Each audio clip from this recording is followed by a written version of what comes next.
DJ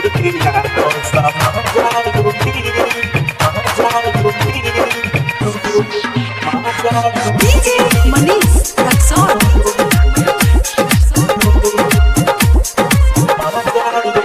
समियाना के भागे कुर्सी टूटी मोतीपुर के छावारा माजा लूटी। समियाना के भागे कुर्सी टूटी मोतीपुर के यादव समाजा लूटी।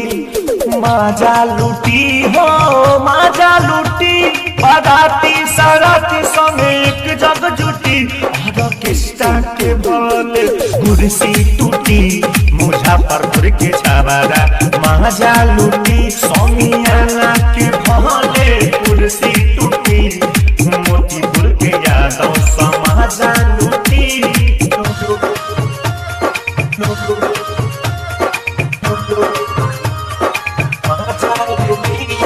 DJ Manish Raxon.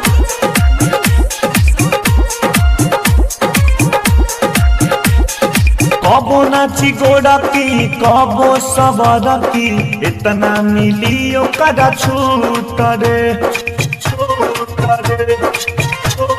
हाँ रुपया या गुटका औरी खोखिया छूट में मिली 20 फूट रे। अरे केहू 10 के केहू 20 के दीह केहू चल जाई दुनू गालो मिल सके। घरे जाई भले अपन गाड़ी फूटी बिहार के छावारा माजा लूटी। समियाना के भले कुर्सी टूटी मोतीपुर के यादव समाजा लूटी।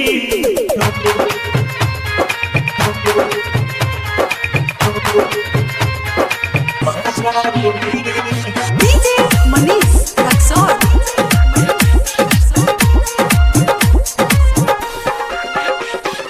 सुनील सागर गुंजन लाकी टुकुर टुकुर देखिए के ताकी। चंदन कुंदन पीपीएस होई है घायल जब चलिया रवा कमर के चौकी।